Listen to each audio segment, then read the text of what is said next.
Assalamualaikum warahmatullahi wabarakatuh. Kembali hadir dengan saya Nyai Paricara.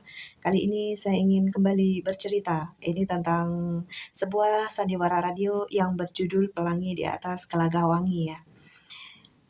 Sandiwara radio Pelangi di Atas Gelagawangi ini tayang pada tahun 2007 ya. Isi dari sandiwara ini adalah mengisahkan tentang runtuhnya kerajaan Majapahit dan berdirinya kerajaan Demak Bintara.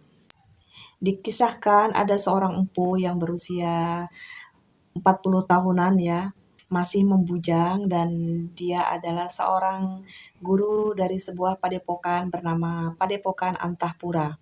Dan empu ini bernama Empu Janardana dan dia adalah adik seperguruan dari Resi Biasa maksudnya. Resi Biasa juga merupakan seorang guru dari sebuah padepokan bernama Indrakila. Empu Janardana memiliki adik angkat bernama Woro Kembang Sore dan mereka berdua ini tinggal di sebuah padepokan yang selama ini dibina oleh Empu Janardana. Empu Janardana sangat sayang kepada adik angkatnya ini, hingga kemana-mana pun sering diajak. Dan pada suatu hari, Empu Janardana berkeinginan untuk berkunjung ke Indrakila sebagai rumah atau padepokan dari kakak seperguruannya, yaitu Resi Biasa. Dan Empu Janardana juga tidak lupa membawa serta Woro Kembang Sore. Di perjalanan yang memang sangat jauh dan hanya menggunakan kereta kuda, sehingga kemalaman di jalan dan harus bermalam di tengah hutan. Dari situ, Woro Kembang Sore sebagai adik angkat Empu Janardana entah mengapa merasa tertarik kepada kakak angkatnya tersebut dan merasa nyaman berada di samping kakak angkatnya. Hingga akhirnya kemudian pagi pun tiba dan perjalanan kembali dilanjutkan dan tibalah di Padepokan Indrakila. Dan memang sudah lama ya tidak berkunjung ke Indrakila. Anak-anak dari Resi Biasa ini ternyata sudah besar-besar ya. Dan kehadiran Empu Janardana disambut oleh anak-anak dari Resi Biasa yaitu Endang Kusuma Dewi dan Endang Puspitasari. Namun ada sedikit yang berbeda dari Endang Kusuma Dewi. Endang Kusuma Dewi ini begitu manja terhadap Empu Janardana. Dan dari situlah ternyata Endang Kusuma Dewi ini jatuh cinta kepada Empu Janardana. Akan tetapi Empu Janardana memang hanya menganggap kalau Endang Kusuma Dewi ini adalah bocah kecil ya. Jadi menganggap adiknya saja, jadi tidak sama sekali tidak ada ketertarikan karena memang Empu Janardana ini usianya sudah lanjut ya, sudah 40 tahun. Jadi mungkin merasa tidak mungkin untuk jatuh cinta kepada Endang Kusuma Dewi yang waktu itu masih berusia 16 tahun.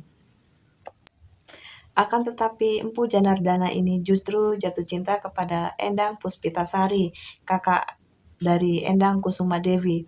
Yang kala itu Endang Puspitasari berubah menjadi sangat jelita setelah mempelajari ilmu Rikmasidi atau ilmu rembulan dingin dari ibu mereka berdua ya. Jadi dari ibunya Endang Puspitasari dan Endang Kusuma Dewi yang kala itu telah meninggal dan telah menitis ke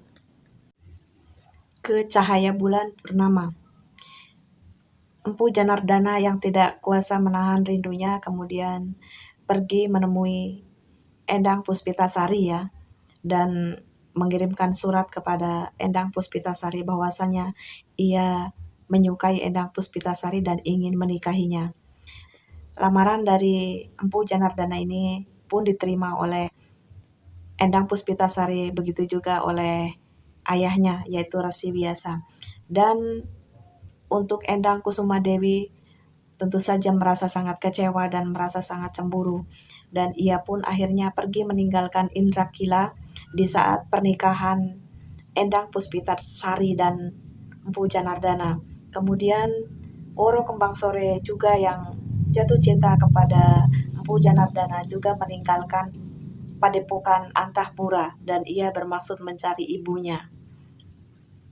Tak sengaja di perjalanan ya di pelariannya, Woro Kembang Sore akhirnya bertemu dengan seorang pangeran dari Majapahit, yaitu Pangeran Bondan Kejawen. Dan untuk Endang Kusuma Dewi juga melarikan diri dan tibalah di Majapahit dan menjadi pengawal pribadi dari Pangeran Majapahit juga yang kala itu telah menjadi adipati, yaitu Adipati Pecatanda. Empu Janardana yang merasa bersalah kepada adik iparnya dan juga kepada adik angkatnya, dia pun memutuskan untuk mencarinya dan berpamit kepada istrinya.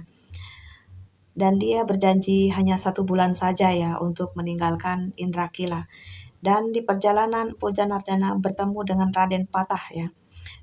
Akhirnya Empu Janardana ini yang semula adalah beragama Hindu Siwa, kemudian masuk Islam dan berganti nama menjadi Abdul Rohim. Endang Puspitasari yang telah berbulan-bulan merasa kehilangan suaminya, akhirnya ia pun mencari keberadaan Empu Janardana suaminya. Dan akhirnya Endang Puspitasari pun berhasil menemukan Empu Janardana di Gelagahwangi ya, di desa Gelagahwangi. Dan Endang Puspitasari juga akhirnya memeluk agama Islam mengikuti suaminya. Gelagahwangi dibangun oleh Raden Patah sehingga menjadi sebuah padukuhan yang cukup besar. Dan Gelagahwangi masih berada di area Majapahit. Keadaan Islam yang makin besar membuat para prajurit atau para petinggi dari Majapahit merasa curiga. Mereka itu takut kalau Raden Patah membangun kekuatan untuk memberontak terhadap Majapahit. Dan seringkali terjadi perselisihan antara Majapahit dan Gelagahwangi hingga akhirnya terjadilah peperangan. Dan kemudian diputuskan oleh Raden Patah untuk memerangi Majapahit dan menjadikan kesultanan, yaitu ya kerajaan Hindu yang selama ini akan diganti dengan kerajaan Islam. Dan akhirnya Raden Patah pun memberontak ya, dan kemenangan pun berada di pihak Raden Patah. Majapahit pun kalah ya. Dan Woro Kembang Sore yang selama ini bernaung di bawah Majapahit ikut berperang juga dan akhirnya meninggal di bawah bendera Majapahit. Begitu juga dengan Endang Kusuma Dewi. Dan untuk Endang Kusuma Dewi ini sempat melarikan diri dan bertarung dengan kakaknya yaitu Endang Puspitasari ya. Dan akhirnya Endang Kusuma Dewi ini berhasil membunuh kakaknya ya. Jadi Endang Kusuma Dewi menggunakan ilmu Rikmasidi untuk untuk bertarung dengan kakaknya sehingga kakaknya meninggal, yaitu Endang Puspitasari.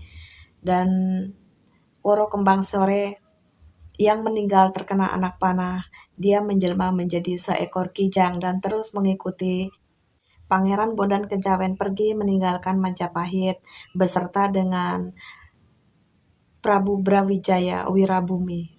Dan dari situlah sirna ilang kertaning bumi ya. Majapahit yang berdiri selama 200 tahun akhirnya runtuh di tangan Kesultanan Raden Patah ya, yang merupakan masih anak kandung dari Prabu Brawijaya Wirabumi. Dengan itu maka berakhirlah sandiwara ini ya. Sandiwara ini diputar selama 3 bulan yaitu 90 hari ya, 90 seri dan 3 episode. Banyak yang berharap ya dari sandiwara Pelangi di Atas Gelagahwangi ini dibuatkan filmnya ya, dan banyak juga yang berkeinginan jika untuk peran Empu Janardana atau Abdul Rohim ini diperankan oleh Bang Anto Wijaya. Jadi sangat cocok ya dari usianya saat ini. Digambarkan Empu Janardana adalah sosok laki-laki tampan ya yang umurnya sudah 40-an lebih ya, udah setengah abad, udah hampir setengah abad begitu. Dan kisah-kisah dari cerita ini, dari sandiwara Pelangi di Atas Gelagahwangi ini cukup membuat hati itu terhanyut ya. Jadi cukup membuat kita itu terlena mendengarnya. Baper istilahnya kalau untuk zaman sekarang ya. Ya, itu tadi sedikit cerita dari saya tentang Sandiwara Radio Pelangi di Atas Gelagah Wangi yang sangat diharapkan untuk dibuatkan filmnya dan pemerannya adalah Mas Anto Wijaya begitu. Dan cerita ini cukup menghanyutkan buat saya, buat para pendengar ya, khususnya. Sekian dari saya, Nyai Paricara. Mohon maaf jika terdapat kesalahan. Wassalamualaikum warahmatullahi wabarakatuh.